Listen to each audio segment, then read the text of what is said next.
Mr. President. Senator from Texas. Mr. President, I rise to speak for the generations of Americans who this body is irresponsibly drowning in debt. Now, to be clear, debt is a bipartisan problem. Debt is a problem both parties bear substantial responsibility for. To understand just how true that is, we need look back just 21 years. In the year 2000, when this century began, our national debt stood at roughly $5 trillion. Mr. President, I want you to pause and think about that. The year 2000 wasn't that long ago. $5 trillion is the total amount we owed. In 2001, George W. Bush became president. During the 8 years of Bush's presidency, the debt doubled from $5 trillion to $10 trillion. My party bears a significant degree of responsibility for that growth. Then in 2008, Barack Obama was elected president. And over the next 8 years, the debt doubled again from $10 trillion to $20 trillion. I want you to pause and reflect on that. The $5 trillion debt that we started the 21st century with had been accumulated by 42 presidents over 2 centuries.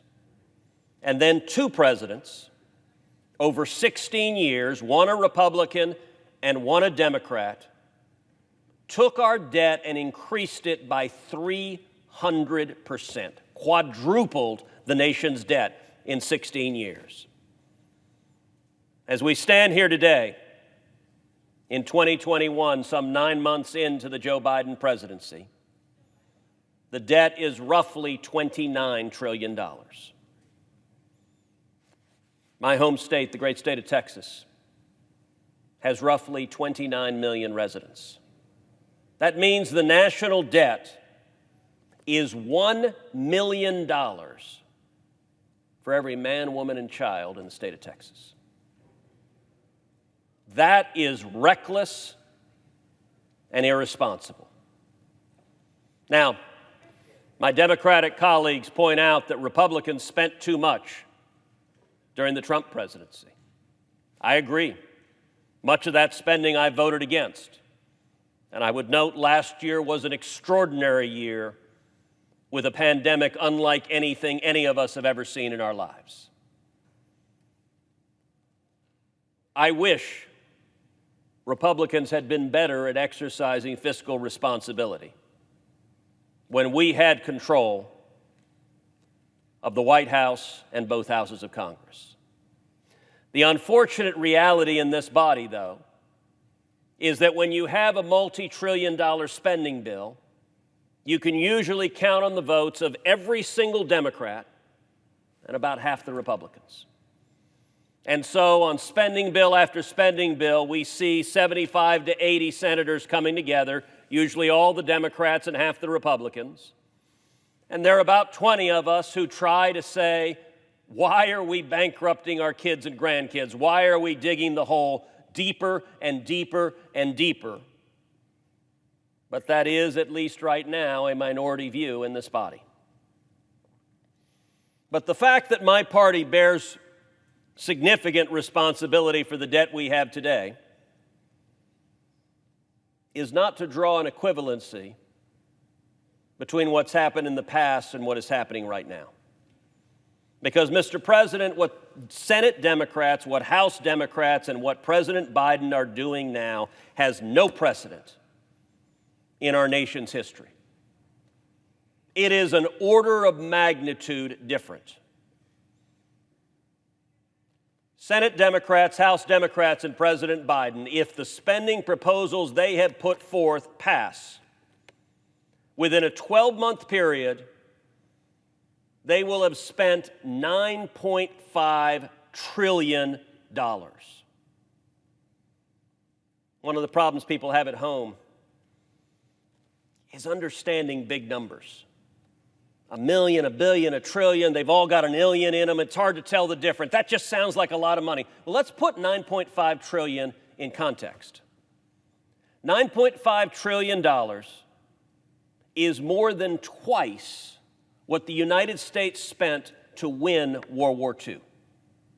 The entire course of the war, it cost us less than half of that to save the free world and defeat the Nazis. And Washington Democrats are trying to spend that in 12 months. It is wildly irresponsible. It is reckless. They are trying to accompany that with trillions of dollars of new taxes. If the Democrats get their way, every tax you can think of is going up. Individual income tax is going up. Corporate taxes are going up. Small business taxes are going up. Capital gains taxes are going up. The death tax is going up. Farmers are paying more in taxes. Ranchers are paying more in taxes. Small businesses are paying more in taxes. Working families are paying more in taxes. Joe Biden campaign promising no one who makes $400,000 a year or less will see their taxes go up.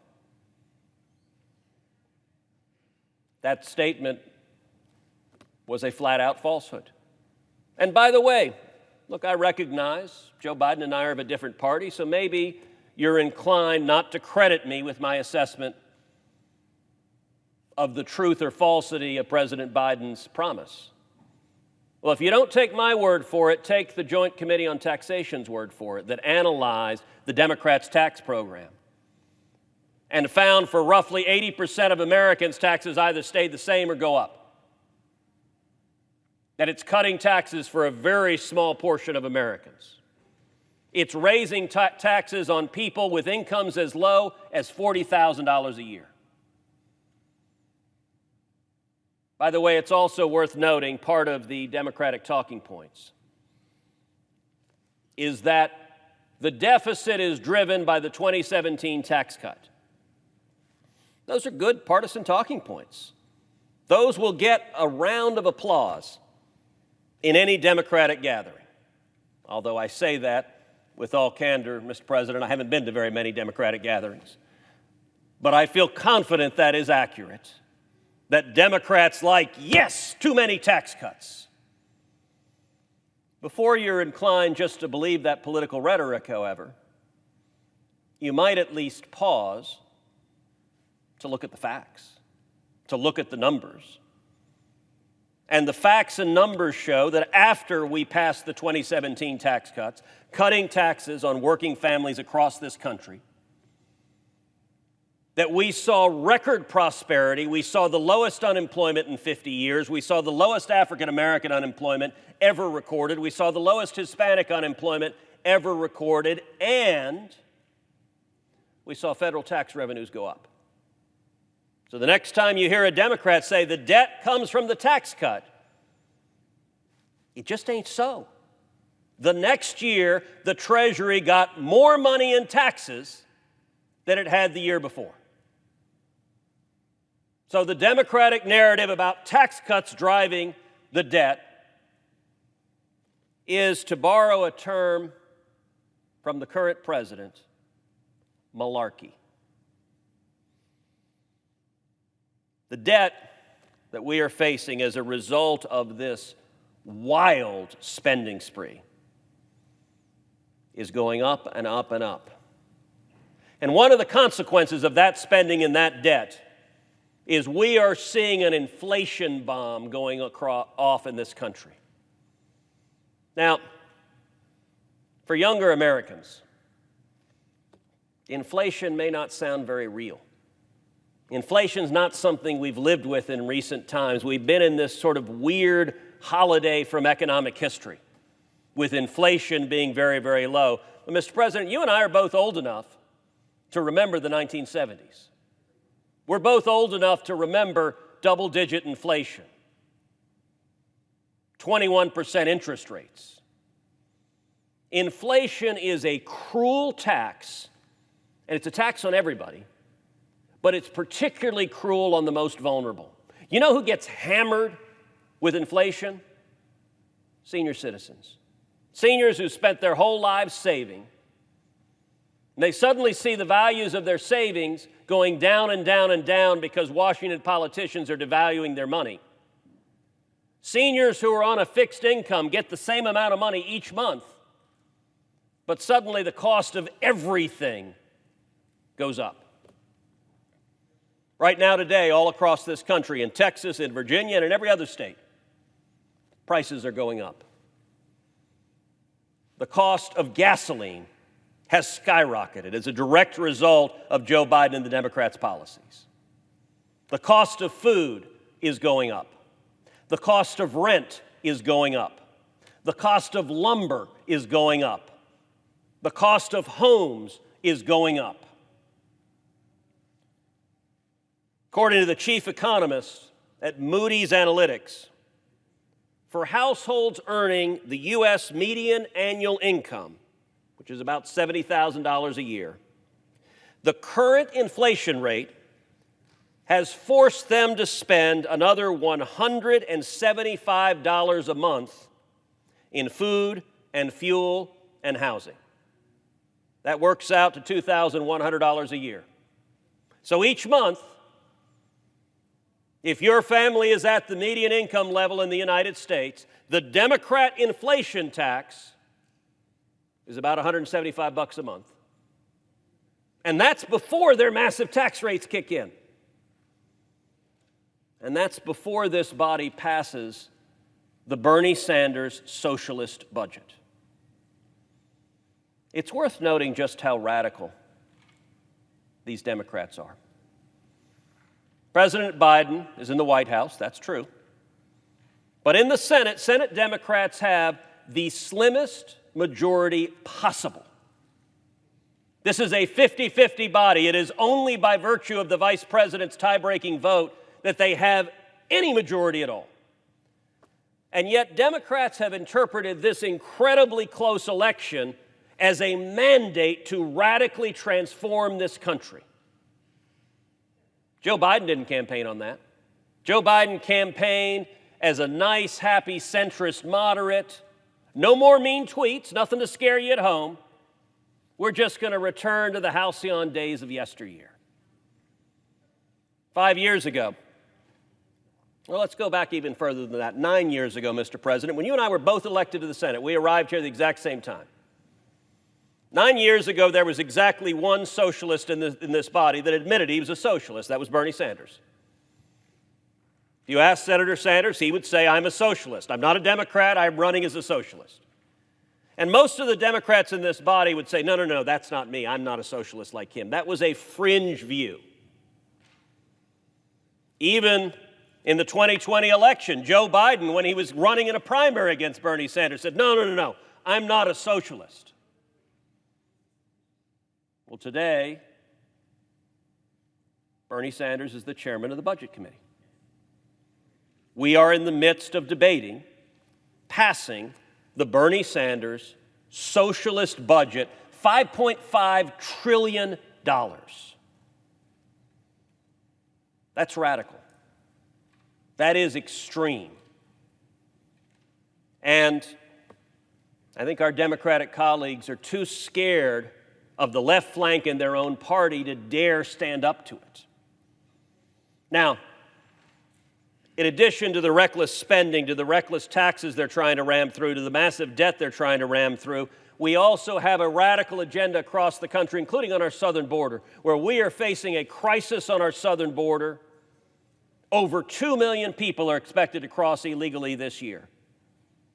The highest rate of illegal immigration in 21 years, and congressional Democrats refuse to do anything about it. Joe Biden and Kamala Harris have handed the agenda over to the open border radicals, and we're seeing a public health crisis, we're seeing a national security crisis, we're seeing a humanitarian crisis as a result. And as bad as the economic and domestic policy has been, the foreign policy has been even worse, including the greatest national security disaster and foreign policy disaster in a generation. The utterly incompetent and calamitous surrender in Afghanistan. All of that extreme agenda is being pushed by Joe Biden and Chuck Schumer and Nancy Pelosi. Which brings us to our present crisis, the debt ceiling crisis. Our national debt is roughly $29 million, and yet Democrats want to add trillions more to that. How many trillions? We don't know. They're battling within their conference just how many trillions more to saddle this country, but it's going to be a lot. But you know the curious thing? This crisis is 100% manufactured by Democrats. Why is that?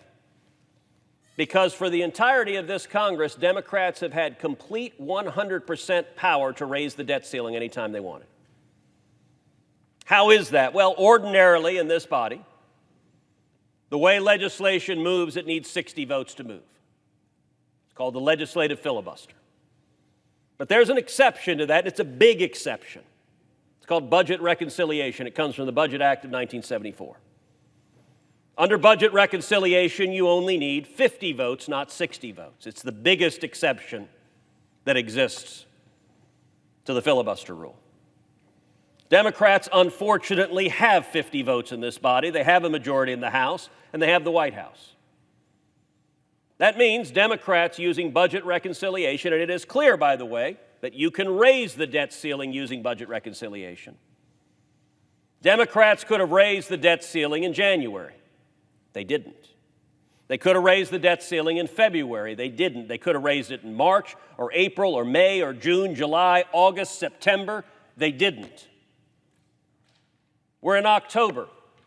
Democrats could have raised the debt ceiling today. They didn't. They could have done it with only Democratic votes, and there was not a single thing Republicans could have done to stop them. They know that. They don't dispute that. So why are we facing a crisis? If for 10 months Democrats could have done this anytime they wanted, why didn't they? Well, because there are at least some Democrats who realize drowning the nation in debt and spending and taxes is not popular back home. The voters don't like it.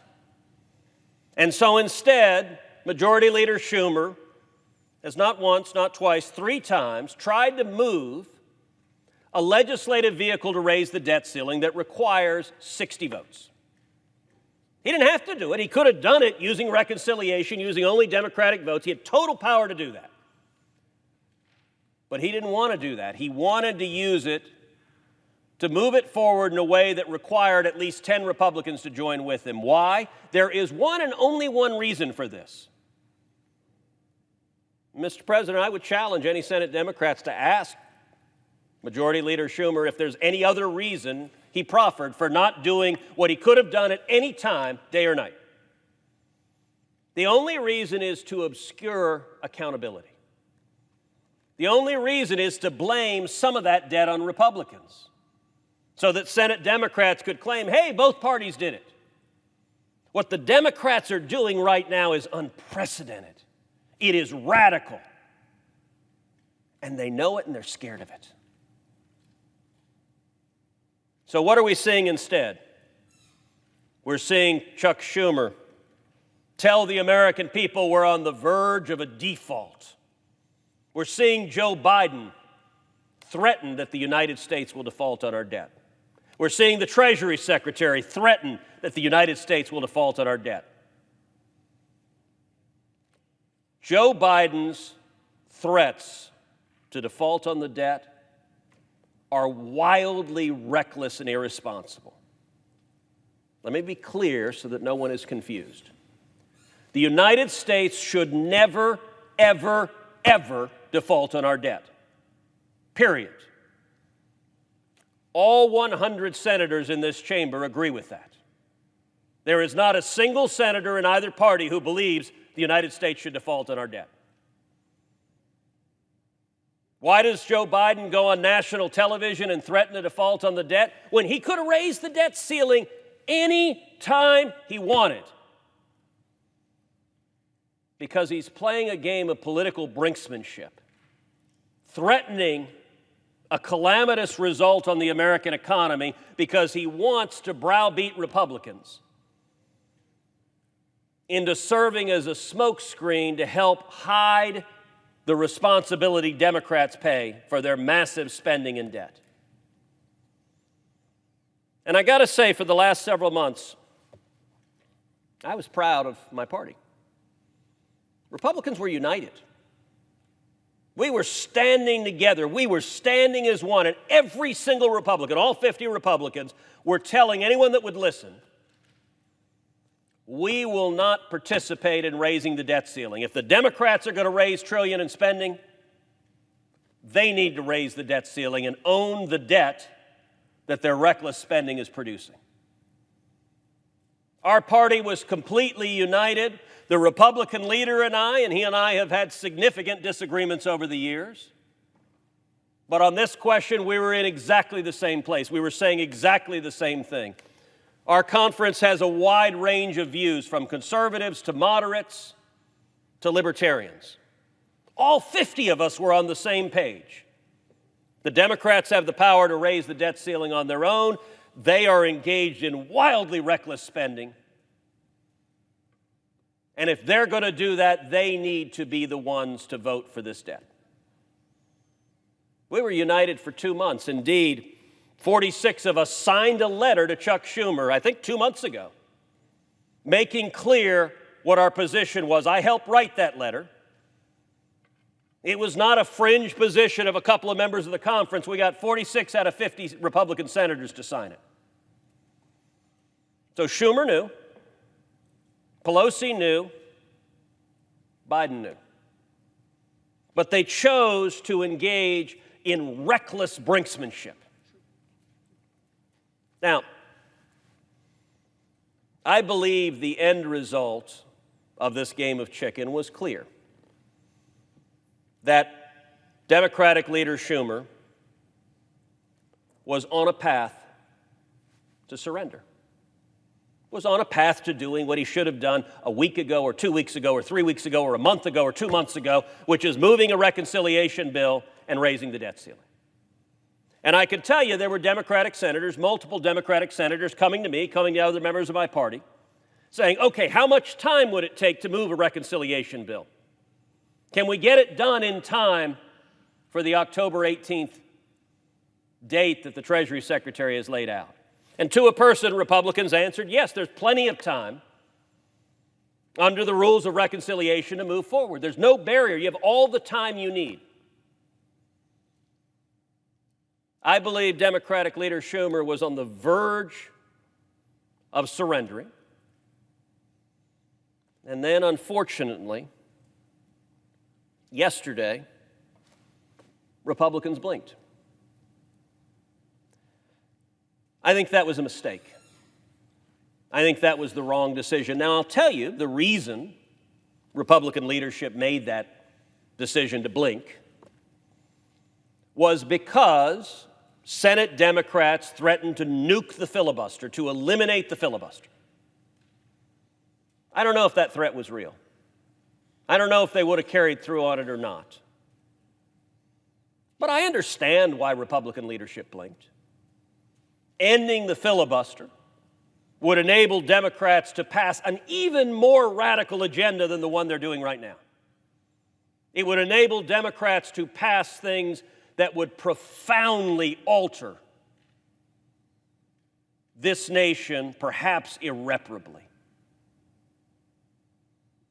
So I understand why Republican leadership blinked, but I wish they hadn't. I wish they hadn't, because I believe we were on the verge of victory. The American people agreed with us. The Democrat position on its face was objectively unreasonable. Here's the Democratic position. We have complete power to raise the debt ceiling anytime we want, but the only way we'll do it is if Republicans do it with us. Otherwise, we'll default on the debt. Even the Capitol Hill press corps who, Mr. President, in your quieter moments you will admit leans very far left. Even the Capitol Hill press corps knew that was ridiculous. And so, unfortunately, yesterday we were on the verge of victory, but we turned that victory into defeat. Now, let's be clear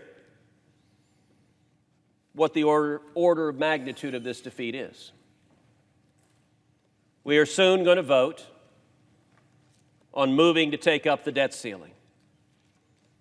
And the political games played by Democratic leader Schumer may have prevailed in the short term by cajoling 10 or more Republicans to vote with the Democrats to allow a vote on the debt ceiling. I hope that doesn't happen. I hope we defeat that vote. I'm certainly going to vote no, and I'm urging my colleagues to vote no. But if 60 or more senators vote to take up the vote, then we will see a clear divide. On the debt ceiling, all 50 Republicans will vote no. On the debt ceiling, all 50 Democrats will vote yes. We will see a clear divide. I wish it had happened without the political games, without the political theater that Democratic leadership played. One of the reasons I think it was a mistake for Republican leadership to give in to the demands, to the hostage-taking, to the political terrorism of the other side, is that it significantly hurts the credibility of the Republican conference. The Democratic leader is no doubt telling every Democratic senator, you see, they won't hold their ground, they'll give in. All we have to do is stand strong,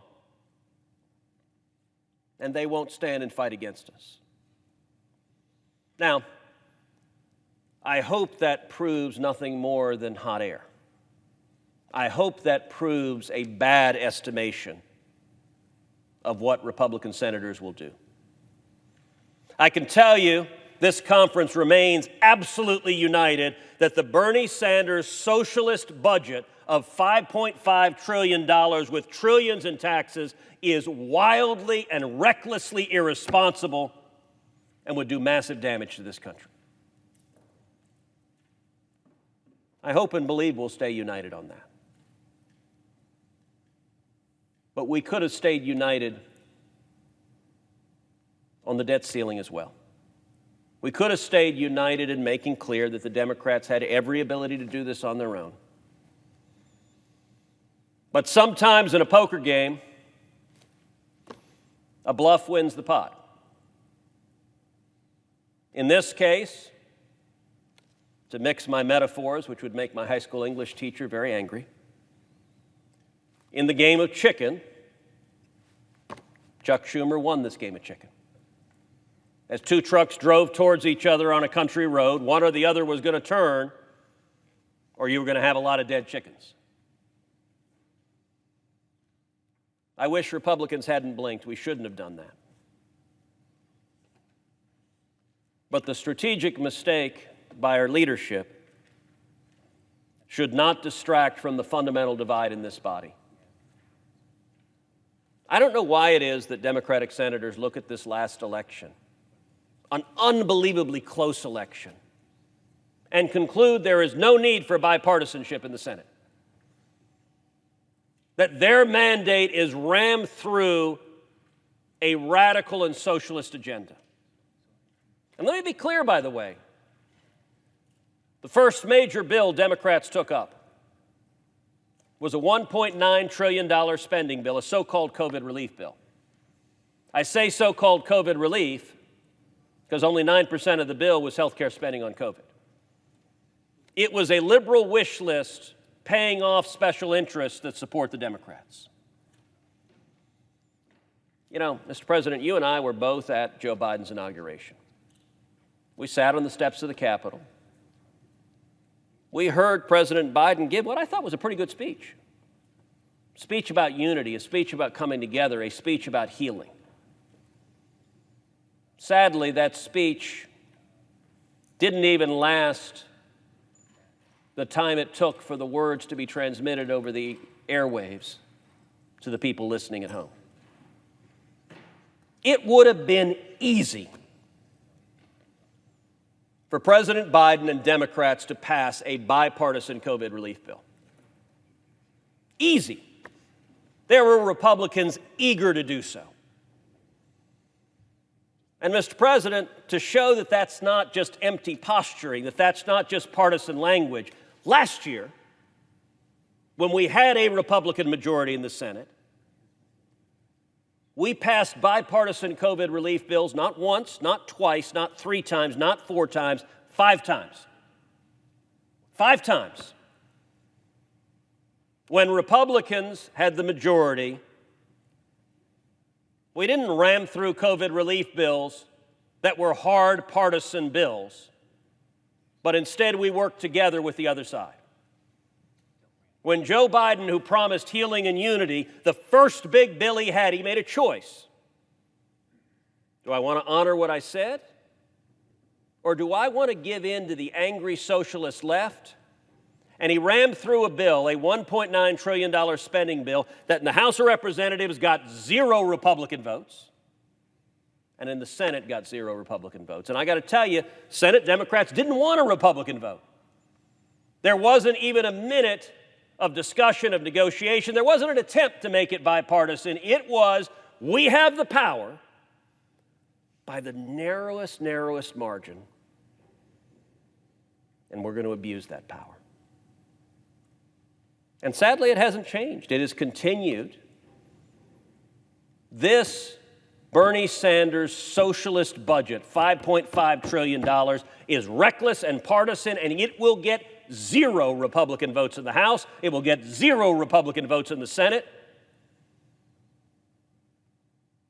Because the Democrats believe they have a short window to fundamentally transform this nation and to destroy the free market system that has produced the greatest prosperity this nation has ever seen.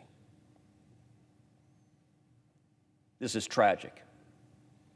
And Mr. President, I, for one, will continue doing everything humanly possible to lead the fight to stop this radical agenda that threatens the lives, the safety, the security, the liberties, the constitutional rights, and the financial future of 29 million Texans. Bankrupting our kids and grandkids is serious business. And the political games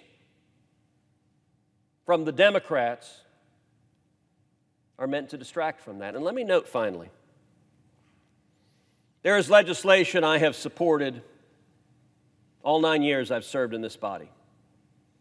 It's legislation introduced by the senator from Pennsylvania, Senator Toomey. It's called the Full Faith and Credit Act. Although I actually prefer a different name for it. The name I prefer is the Default Prevention Act. It's legislation that says in the event the credit limit is not raised, the United States will never, ever default on the debt. That even without the credit limit being raised, there are tax revenues coming in every month. So the Default Prevention Act makes clear we'll prioritize those tax revenues to interest on the debt, to paying our active duty military, and to Social Security and Medicare. Government by crisis would end, or at least be substantially mitigated, if we pass the Default Prevention Act.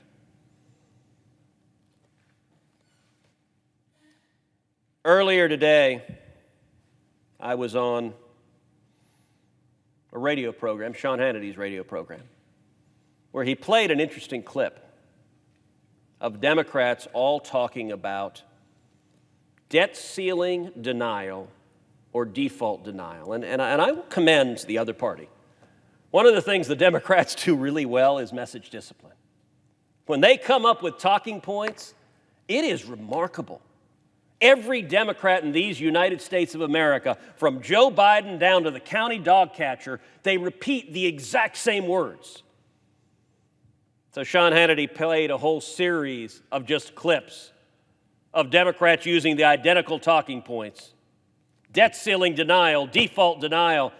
You know who's in denial is the Democrats.